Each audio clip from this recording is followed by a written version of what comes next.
అదరగొట్టే కారం రంగు రుచి ఆచి కారం పొడి. ఈ మున్సిపల్ ఎన్నికల్లో బీఆర్ఎస్ వాళ్ళు ఆశించిన ఫలితాలు రావడంలా, అంటే వాళ్ళు బాగా ఊహించుకున్నారు.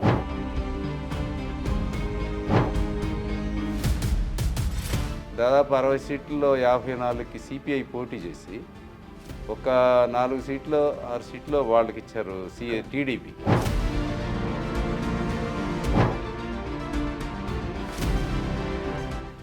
పట్టణ ఓటరు కాంగ్రెస్కి అనుకూలంగా ఉందని ముఖ్యమంత్రి గారు కూడా ముందుగా స్థానిక సంస్థలు అంటే జిల్లా పరిషత్లే కాకుండా వీటికి వెళ్ళాడు.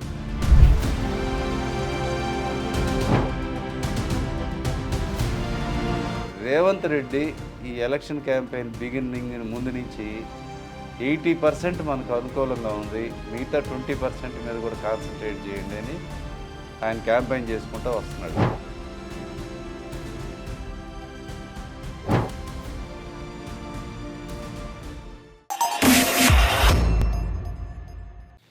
తెలుగు అని వీక్షకు నమస్కారం. తెలంగాణ రాష్ట్రంలో జరిగిన మున్సిపల్ ఎన్నికల్లో తాజాగా అందుతున్నటువంటి ఎగ్జిట్ పోల్ సర్వేలో కాంగ్రెస్ హవా కొనసాగుతున్నట్టు తెలుస్తోంది. కాంగ్రెస్ దాదాపు 60 నుంచి 70 మున్సిపాలిటీలు గెలిచే అవకాశాలు ఉన్నాయని ఒక సంస్థ నిర్వహించినటువంటి సర్వేలో తెలిపారు. ఇప్పటికే పోలింగ్ ఇంకా నడుస్తుంది కొన్ని మున్సిపాలిటీల్లో. 5 గంటల తర్వాత ఎలాగ సర్వేలు చెప్తారు కాబట్టి ఆ సర్వే విడుదల చేశారు. దానికి సంబంధించి వివరించడానికి సీనియర్ జర్నలిస్టు తెలుగు అని ఎడిటర్ శ్రీరామ్ గారు ఉన్నారు. శ్రీరామ్ గారితో మాట్లాడి తెలుసుకుందాం. సార్ నమస్కారం. శ్రీరామ్ గారు. నమస్తే సార్, చెప్పండి, మున్సిపాలిటీ ఎన్నికలు ఫలితాలు, ఈ ప్రతిష్టాత్మకంగా జరిగినటువంటి ఎన్నికలు ఇవి సంబంధించి ఫలితాలు ఎలా ఉండబోతున్నాయి సర్వేలు? మొత్తం 116 మున్సిపాలిటీలకి ఒక 7 కార్పొరేషన్లకి ఎలక్షన్లు జరిగినాయి. ఇంతకుముందు మనం ఒకసారి చర్చించాం దీని మీద.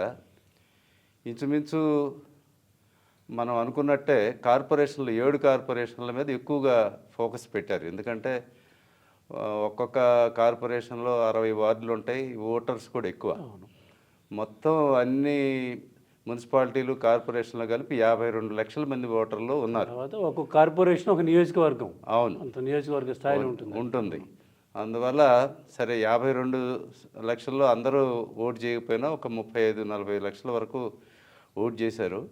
దాన్ని బట్టి ఇప్పుడు పీపుల్స్ పల్స్ ఒకళ్ళు సర్వే చేశారు, ఇంకొక టీవీ ఛానల్ వాళ్ళు కూడా, లీడింగ్ టీవీ ఛానల్ వాళ్ళు ఒక సర్వే చేశారు. ఈ సర్వే కంటే ముందే నాకు ఇంతకుముందు కూడా ఒక రిపోర్ట్ ఉంది. క్లియర్గా 7 కార్పొరేషన్లలో నిజామాబాద్ డంకా కొట్టి ఫస్ట్ నుంచి బీజేపీ గెలుస్తుంది అని ప్రచారం జరుగుతుంది. ఇప్పుడు ఇంచుమించు ఈ పీపుల్స్ పల్స్ సర్వేలో కూడా నిజామాబాద్ వచ్చింది. అలాగే ఇది బీజేపీకి. అట్లాగే కరీంనగర్ కూడా చాలా టఫ్ ఫైట్ నడుస్తోంది. మరి వాళ్ళు ఇచ్చిన సర్వేలో కూడా అది కూడా బీజేపీకి వస్తుందని చెప్తున్నారు. ఆ 2 కార్పొరేషన్లు వస్తాయని నాకు ఇంతకుముందు కూడా స్థానిక జర్నలిస్టుల నుంచి వచ్చిన సమాచారం మేరకు క్లియర్గా వచ్చింది. మిగతా ఈ ఆల్మోస్ట్ ఆల్ మిగతా 5 కార్పొరేషన్లు, రామగుండం, తర్వాత కొత్తగూడెం, తర్వాత మన మహబూబ్ నగరు, ఈ మంచిర్యాల, తర్వాత నిజామాబాద్ కాదు నల్గొండ, ఈ 5 కార్పొరేషన్లో కూడా ఇప్పుడు మళ్ళీ ఈ పీపుల్స్ పల్స్ సర్వేలో ఖచ్చితంగా కాంగ్రెస్కి వాళ్ళు ఎడ్జ్ ఇచ్చారు గెలుస్తుందని. అయితే కొత్తగూడెంలో ఏం జరిగిందంటే గమ్మత్తుగా స్టేట్ పాలిటిక్స్లో మిత్రపక్షాలుగా ఉన్న సిపిఐ, కాంగ్రెస్ పార్టీలు అక్కడ పోటీ చేసినాయి, అక్కడ ప్రత్యర్థులుగా నిలబడ్డారు. దాదాపు 60 సీట్లలో 54కి సిపిఐ పోటీ చేసి ఒక 4 సీట్లో 6 సీట్లో వాళ్ళకి ఇచ్చారు టీడీపీకి. అక్కడ విచిత్రంగా జరిగినాయి. అక్కడ ఇక అది అంతా పెద్ద కలగర గంప. ఎందుకంటే టీడీపీ వాళ్ళకి కూడా బీఫామ్ లీలే పార్టీ, సిపిఐ గుర్తు మీద పోటీ చేశారు తెలుగుదేశం వాళ్ళు. ఓకే అక్కడ. సో ఇట్లా మొత్తానికైతే ఈ అల్టిమేట్గా వచ్చేటప్పుడు ఇప్పుడు రిజల్ట్లో కొత్తగూడెం మున్సిపాలిటీలో కూడా కాంగ్రెసే గెలుస్తుందని చెప్పి వీళ్ళ రిపోర్ట్లో వచ్చింది. ఇక మున్సిపాలిటీల వరకు చూస్తే ఈ కార్పొరేషన్లో ఇంకొక పరిణామం ఏంటంటే వీళ్ళు ఇచ్చిన రిపోర్ట్లో నిజామాబాదు ఎక్కడైతే బీజేపీ గెలుస్తుందో నిజామాబాదు, కరీంనగర్, ఎక్కడైతే స్ట్రాంగ్గా ఉన్నాయో బీజేపీ గెలవబోతుంది అనుకుంటున్నారో అక్కడ ఆ 2 కార్పొరేషన్లు ప్లస్ మహబూబ్ నగర్ కార్పొరేషన్లో ఎంఐఎం చాలా వైటల్ రోల్ ప్లే చేస్తుంది. వాళ్ళకి రేపు ఎక్కువ వార్డులు రాబోతున్నాయి అని చెప్పి కూడా రిపోర్ట్ కీలకం కాబోతుంది పొలిటికల్గా. అంటే ఇదేంటి వాట్ ఇట్ లీడ్స్ అంటే రిలీజియస్ దీని మీద ఎక్కువగా ఓటర్స్ వెళ్ళారేమో అని కూడా కనిపిస్తుంది. తర్వాత ఇక వీళ్ళ సర్వేల్లో మొత్తం 116 మున్సిపాలిటీలకు గాను కాంగ్రెస్కి 68 నుంచి 76 వస్తాయని పీపుల్స్ పల్స్ సర్వే చెప్తోంది. కాంగ్రెస్కి 68 నుంచి 76, తర్వాత బీఆర్ఎస్కి 29 నుంచి 36 ఈ మధ్యలో ఛాన్స్ ఉందని ఇస్తున్నారు. బీజేపీకి ఒక 3 నుంచి 5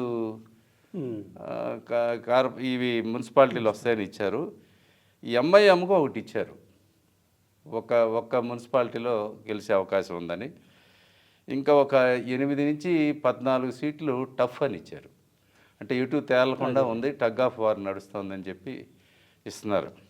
ఇదే సర్వేని ఒక ఛానల్ చేసిన సర్వేలో వాళ్ళకేమొచ్చిందంటే బీఆర్ఎస్కి 56 నుంచి 61 వస్తాయి, కాంగ్రెస్కి 38 నుంచి 42 ఛాన్స్ ఉంది, బీజేపీకి ఒక 2 నుంచి 4 ఉందని ఇచ్చారు. బీజేపీది 3 నుంచి 5 అని వాళ్ళు, 2 నుంచి 4 అని వీళ్ళు ఇస్తున్నారు. మొత్తానికైతే ఒక 3, 4 బీజేపీకి క్లియర్ కట్గా ఈ మున్సిపాలిటీల్లో వచ్చే ఛాన్స్ కనిపిస్తుంది. ఇప్పుడు అసలు వాళ్ళు ఇచ్చిన రిపోర్ట్లో మాత్రం పీపుల్స్ పల్స్ సర్వేలో అసలు మెయిన్ అపోజిషన్ అన్న బీఆర్ఎస్కి ఒక్క మున్సిపాలిటీ కూడా రాదు అన్నట్టు కార్పొరేషన్లు 7 కార్పొరేషన్లో 1 రావని ఇచ్చారు. ఒక మున్సిపాలిటీలు మాత్రం బీఆర్ఎస్కి 29 నుంచి 36 వస్తాయని ఇచ్చారు. ఓవరాల్గా ట్రెండ్ ఇది. ఈ హోరాహోరీగా క్యాంపెయిన్ చేశారు ఈ ఎలక్షన్స్లో. ఫలితాల గురించి ఇప్పుడు హైదరాబాద్ ఇదేం లేదు, కేవలం రంగారెడ్డి జిల్లాలు మొదలుకొని చుట్టూ అన్ని జిల్లాల్లో హైదరాబాదు, ఖమ్మం అటువంటి 2-3 కార్పొరేషన్లో ఎలక్షన్స్ ఆగిపోయినాయి. వాళ్ళకి ఇంకా టెన్యూర్ కూడా ఉంది, ఇంకొంచెం టెన్యూర్ ఉంది కానీ హైదరాబాద్ వాళ్ళకి లేదు. అవును, ఈ హైదరాబాద్లో విభజించారు కదా కార్పొరేషన్, ఇవాళే దాన్ని 3 కార్పొరేషన్లు చేశారు. తర్వాత పెడతారు, తర్వాత ఎప్పుడో జరుగుతుంది. పట్టణ ఓటరు కాంగ్రెస్కి అనుకూలంగా ఉందని ముఖ్యమంత్రి గారు కూడా ముందుగా స్థానిక సంస్థలు అంటే జిల్లా పరిషత్లే కాకుండా వీటికి వెళ్ళాడు. అది మనకి క్లియర్ కనపడుతుంది ఆయన. ఇది అవును, దాని మీద ఏంటి మీరు మీ ఇది పట్టణ ఓటర్లు అంటే లాస్ట్ టైము అసెంబ్లీ ఎలక్షన్లప్పుడు హైదరాబాద్ తప్ప మిగతా అన్ని పట్టణాల్లో కాంగ్రెస్ ఫేవర్గానే వచ్చినాయి రిజల్ట్.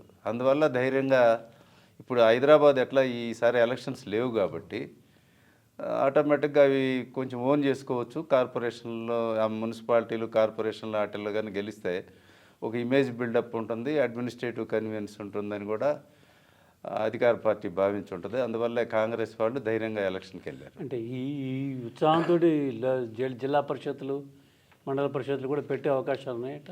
డెఫినెట్గా ఉంటుంది కదా. డెఫినెట్గా లోకల్ బాడీస్ ఎలక్షన్లు అన్నీ కంప్లీట్ చేయాల్సిందే. ఆల్మోస్ట్ ఆల్ అన్నీ దగ్గరకు వచ్చేసినాయి కదా. ఒక ఇమేజ్ ఇప్పుడు రెండు బై ఎలక్షన్స్ జరిగినాయి, తర్వాత ఇప్పుడు ఈ అర్బన్ ఎలక్షన్స్ జరిగినాయి కార్పొరేషన్స్. నెక్స్ట్ పంచాయతీ ఎలక్షన్స్కి ఆల్మోస్ట్ ఆల్ అయిపోయినాయి. దాంట్లో కూడా కాస్త కాంగ్రెస్ మెజారిటీ చూపించుకుంది. సరే, అవి నాన్ పొలిటికల్ సింబల్ లేకుండా జరిగే ఎలక్షన్ కాబట్టి ఎవరికి వాళ్ళు క్లెయిమ్ చేసుకుంటారు. ఈ జనం కూడా నేర్చుకున్నారు. ఇప్పుడు ఏ పార్టీ అధికారంలో ఉంటే ఆ పార్టీలోనే ఉన్నామని చెప్పుకుంటారు, పనులు చేయించుకుంటారు.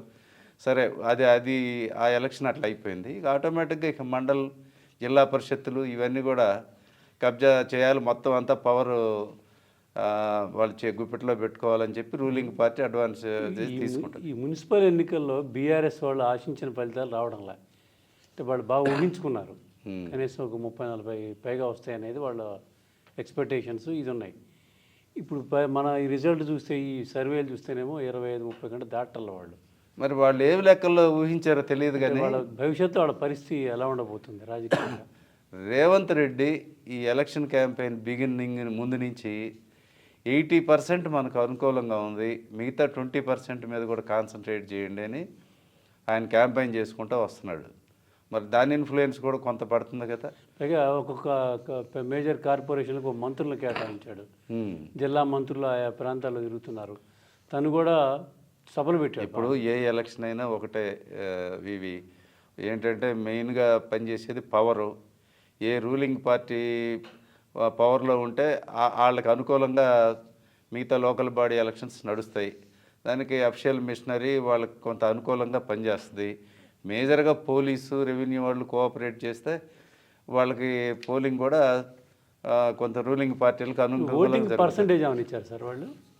ఓటింగ్ పర్సంటేజ్, పోల్ పర్సంటేజ్లు ఏమి ఇచ్చినట్లేదు. ఏ పార్టీకి ఎంత శాతం ఓట్లు వచ్చినాయి వస్తున్నాయి అనేది ఏమైనా ఇచ్చారు వాళ్ళు? దీంట్లో అయితే లేదు. వీళ్ళంతా ఏ స్థాయిలో చేసామనేది మాత్రమే ఇచ్చారు. అంటే శాంపిల్స్ ఏ పర్సంటేజ్లో పార్టీ వైజ్ ఓటర్ షేర్ ఉంది. ఇందులో పోల్ పర్సంటేజ్ టోటల్ మీద ఏమి ఇవ్వలేదు. మొత్తం కాంగ్రెస్కి వీళ్ళు 29, ఆదిలాబాద్లో 29, కాంగ్రెస్ ఓవరాల్గా వీళ్ళు ఏమి ఇవ్వాల. అది కొంచెం ఓవరాల్గా కూడా ఇస్తే బాగుండేది. ఇది మొత్తం ఇవాళ పేపర్లో చూసాం. ఏంటంటే విషయం, ఈ ఎలక్షన్స్, మున్సిపల్ ఎలక్షన్స్ స్టార్ట్ అయినప్పటి నుంచి ఎక్కడైతే ఎలక్షన్లు జరుగుతున్నాయో ఆ సిటీలో దాదాపు 900 కోట్ల రూపాయల మందు సేల్స్ జరిగినాయి. 9 అంటే ఇంత భారీ ఎత్తున మద్యం. ఇక డబ్బులు కొన్ని చోట్ల ఓటుకి 30,000 కూడా ఇచ్చారని వార్తలు వచ్చినాయి. అంటే ఇది మరీ మైక్రో లెవెల్లో జరుగుతాయి ఎలక్షన్స్. ఎందుకంటే వార్డులు అనేటప్పటికి ఓటు కూడా కీలకం కాబోతుంది కదా. వార్డులు అనేటప్పటికి ఏ ఇంట్లో ఎవరు ఓటు ఎటేస్తారో కూడా అసెస్మెంట్ చేయడానికి చాలా వీలు ఉంటుంది. పూర్తిగా లోకల్ వార్డుతోటి మున్సిపాలిటీలు పోయే సందర్భాలు పోతాయి. ప్రతి ఓటును కూడా వాళ్ళు చేసుకుంటారు. అవును, చేస్తారు. కాబట్టి డబ్బులు గట్టిగానే దీంట్లో డబ్బులు ఎక్కువ ఖర్చు అయింది. తర్వాత మద్యం ఎక్కువ పెట్టారు. ఏ ఎలక్షన్లో అయినా పెడుతున్నారు కానీ ఈ స్థాయిలో మద్యం ఇంత లిక్కర్ దీన్ని సర్క్యులేషన్లోకి వస్తుందని ఊహించాల. అంటే మనం అసలు ఎలక్షనింగ్ అనేది ఏం జరుగుతుంది అంటే, సరే తెలంగాణలో ఒక కల్చర్ ఉంది, మంచికి చెడుకి అన్నిటి సందర్భాల్లో ఇక్కడేదో దావత్ ఇవ్వడం పార్టీలు సహజమే. కానీ ఎలక్షన్లు అనేటప్పటికి మరి విచ్చలవిడిగా వీళ్ళు తాగబోయించేసి ఓట్లు వేయించేసే పరిస్థితి కూడా ఉంటుంది. అందువల్ల అంత గుడ్ సైన్ ఏం కాదు ఇది. సరే, విషయం అయితే ఓవరాల్గా ఇప్పుడు టీవీ ఛానల్ వాళ్ళేమో కొంత బీఆర్ఎస్కి అనుకూలంగా ఇచ్చారు. ఇటు వీళ్ళు పీపుల్స్ పల్స్ సర్వే ఏమో వీళ్ళు పూర్తిగా కాంగ్రెస్కు చాలా అనుకూలంగా ఇచ్చారు. వీళ్ళ సర్వేలు కొంచెం రియాలిటీ ఉంటుంది, వీళ్ళ దాంట్లో రిలయబిలిటీ ఉంటుంది. పీపుల్స్ పల్స్ గతంలో చేసే సర్వేలు ఇవన్నీ మనం చూసాం కూడా. అవును, అందుకని ఉంటుంది. సరే చూద్దాం, ఏదేమైనా రేపు ఒక్కరోజే కదా. అవును, 13వ తారీఖు మళ్ళీ కౌంటింగ్ జరుగుద్ది. మళ్ళీ కలుద్దాం.